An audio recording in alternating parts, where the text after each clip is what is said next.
Bienvenue Stop Invest, la chaîne des tops d'investissement. Ici, on parle essentiellement d'entreprises de qualité. Avons-nous une opportunité d'investissement sur Accenture? C'est la question à laquelle on va essayer de répondre en se basant sur les états financiers de la compagnie. Je rappelle que ceci représente uniquement mon point de vue et non un conseil d'investissement. Et comme d'habitude, je me réserve le droit de me tromper. C'est une demande spéciale d'un abonné Top Premium. Je rappelle que le lien vers le service Top Premium est dans la description de la vidéo ainsi que la Top Newsletter gratuite où on partage également des analyses sectorielles. Ok, Accenture, on en a déjà parlé ici. Donc, on va aller très rapidement à savoir. Ici, on me vend cette compagnie à 317 $ l'action. Enfin, ça, c'est le prix d'hier, le 25 du mois de septembre. OK, ça ne change pas grand-chose en date d'aujourd'hui. OK, donc ici, par rapport aux bénéfices nets attendus d'ici 2026, est-ce que les analystes ont tendance à avoir raison aussi? C'est un business assez prévisible. On aime ça, les business assez prévisibles. On s'attend à une accélération une accélération ici des bénéfices nets à partir de 2026. Pourquoi? C'est très important parce que d'habitude, ici, on a du 6-5%, 6 à 7% par là. Mais là, on se retrouve à une croissance de 30% en une seule période. Pourquoi? Est-ce que les FFO, excusez-moi, est-ce que les price les operating cash flow également ont tendance à accélérer? On voit également qu'on s'attend à une accélération des operating cash flow. Est-ce que les free cash flow vont également dans le même sens? Les free cash flow vont ralentir. On s'attend à une baisse des free cash flow. Pourquoi? Donc, quand je vais m'intéresser à cette entreprise en profondeur, je dois vérifier pourquoi est-ce qu'on a s'attend à des free cash flow moins élevés. Est-ce qu'on a une dépense en capital de croissance ici qui va être mise en place? Et ça reste juste une prévision. OK? Donc, ça, c'est 2026. Ça ne veut pas dire que ça va continuer à baisser. Non. Il faut aller vérifier les rapports financiers. Donc, en me basant ici sur les bénéfices nets ajustés qui ont tendance ici à aller dans le même sens que les free cash flow, parce que les free cash flow, je pense même sur cette entreprise, ont tendance à être plus élevés. Donc, on va vérifier ça ici, Accenture, boum, on fait ça, tac, free cash flow, on va vérifier ça comme ça, et voilà. Donc, quand on prend les free cash flow et les net income, on les met sur le même graphique, on vérifie si les deux parlent le même langage. Vous voyez que les free cash flow ont tendance à être plus élevés. D'accord? Pourquoi est-ce qu'on s'attend à des free cash flow moins élevés à partir de 2000, c'est quoi la période en question ici? 2026. Toujours aller vérifier. Son année fiscale se termine au mois d'août de chaque année. OK? Donc, elle a déjà publié l'année fiscale 2023 est déjà terminée. On est présentement en 2024.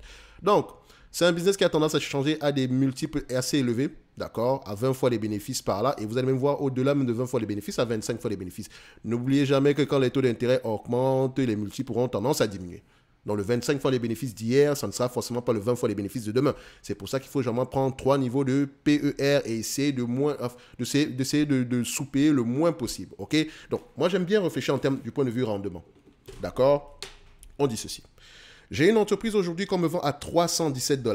D'accord? Et on me dit que cette compagnie-là, qui a des bénéfices nets prévisibles, pourrait me reverser d'ici 2026 17,45 $ si je l'achète à 317 $ aujourd'hui. Disons, ça représente un rendement de combien? Ça représente un rendement de 5,5%. Et vous savez que moi, je recherche un rendement du 8% en date d'aujourd'hui.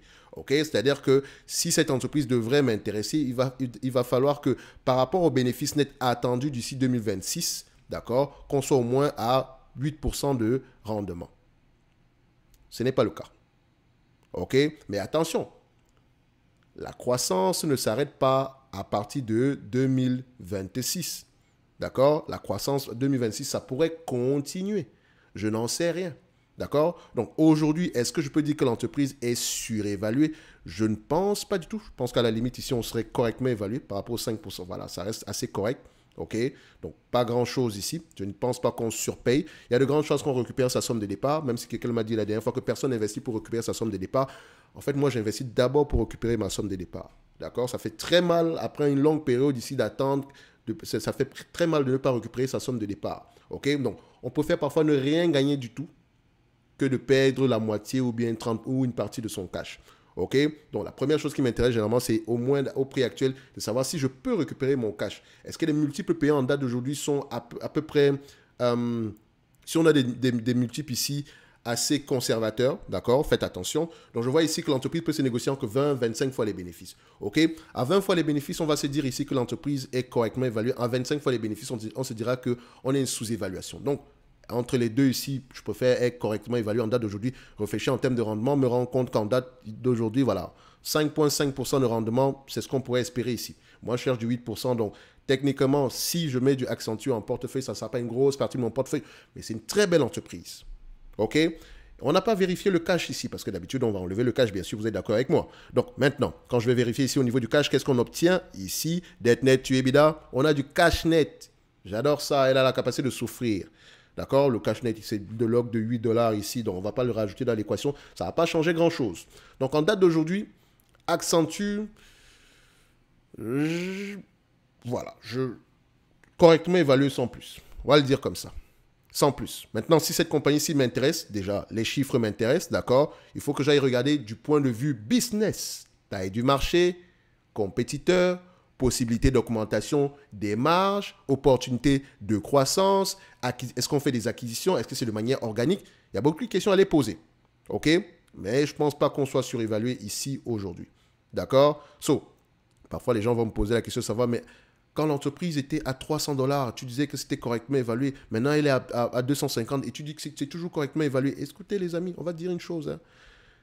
Évaluer une compagnie, c'est un intervalle de valeur, ce n'est pas un chiffre rond. Et encore, réfléchissez toujours en termes de rendement, la vie sera plus facile pour vous. Dans le sens où quand moi je cherche 8%. 8% de rendement par rapport à mes bénéfices nets, si on prend en considération une légère croissance. Aujourd'hui, ça ne propose pas du 8%, donc pour moi, ça ne m'intéresse pas. Mais l'entreprise a l'habitude de s'échanger ici à des rendements entre 5 et 4%. 25 fois les bénéfices, c'est 4%. 20 fois les bénéfices, c'est 5%. OK? Donc, si on met cette compagnie-ci à 25 fois les bénéfices, et je ne sais pas si le marché va continuer à payer 25 fois les bénéfices, ce n'est pas parce qu'il a payé 25 fois les bénéfices hier qu'il paiera 25 fois les bénéfices demain. Parce que 25 fois les bénéfices, ça inclut généralement une croissance derrière. Il faut au moins que cette croissance-là soit de 5% par là. Et encore à 5%, il faut bien que les marges soient assez correctes et que ce soit un business assez stable. OK? Donc, si on le prend à 25 fois les bénéfices, on se dira que c'est une compagnie qui peut aller jusqu'à 436 dollars l'action. Très bien, si c'est le cas. Très, très bien, si c'est le cas. OK? Mais je n'ai pas envie de rêver ni quoi que ce soit. Je réfléchis en termes de rendement. Je vois ici que le marché paye généralement pour 4% ici de rendement. Aujourd'hui, on m'offre ça à 5,5% de rendement et on se rend compte que 5,5%, c'est pas mal non plus. Mais voilà, on ne va pas mettre une grosse partie de son portefeuille. Idéalement, on aimerait avoir un bon deal ici à 8% de rendement parce que le but du game ici n'est pas de faire la même chose que le marché, c'est d'essayer de faire mieux que le marché. Sinon, on achète un ETF. Si l'entreprise me reverse la totalité des bénéfices nets ici en dividende, j'aurai 5%. Même si je recherche un dividende ici, on n'a même pas parlé de ce dividende, il y a de grandes chances qu'il continue à augmenter. Ça, c'est même pas une discussion. OK? Il a 1,41. Aujourd'hui, elle peut même vous distribuer du 3,68% ici si elle le voulait. OK? Évidemment, une entreprise ne verse pas la totalité de ses bénéfices nets en dividende, mais elle peut faire une combinaison des deux. Dividende, rachat d'actions. Parfois, elle vous reverse même plus que ce qu'elle a gagné dans l'année. Parce qu'elle peut avoir du cash ici en réserve comme ce business-ci. OK? Donc, c'est ce qu'on appelle généralement le shareholder yield. Donc, sur ce business-ci, faites attention, correctement évalué, belle entreprise. D'accord? C'est le genre d'entreprise qui devrait nous intéresser. Top Invest. Donc, comme je dis toujours, watchlist directement. Mais on aimerait l'avoir à un très bon deal. OK? On cherche des deals. Nous, c'est ce qu'on veut. On veut des 8% de rendement. OK? Moi, c'est ce que je regarde. Et je ne vous dis pas qu'à 8% de rendement, dépendamment du type d'entreprise, dépendamment du type de business, je peux me permettre de réfléchir. Ça ne veut pas dire que j'achète continuellement. Non, non, non, pas du tout. OK, je veux un business facile à comprendre, assez prévisible, avec de bonnes perspectives de croissance, avec un management ici assez consciencieux. Voilà, il y a un ensemble de questions à poser derrière. Il ne suffit juste pas de regarder des chiffres. OK, ceci n'est, comme mon avis, non un conseil d'investissement. Et comme d'habitude, je me réserve le droit de me tromper. On va se donner rendez-vous sur la prochaine vidéo. Un like, un abonnement, un commentaire, ça fait toujours plaisir. En lien dans la description de cette vidéo-ci, vous avez le service Top Premium ainsi que la Top Newsletter. Pour ceux qui s'abonnent, n'oubliez jamais d'activer la cloche. OK, merci.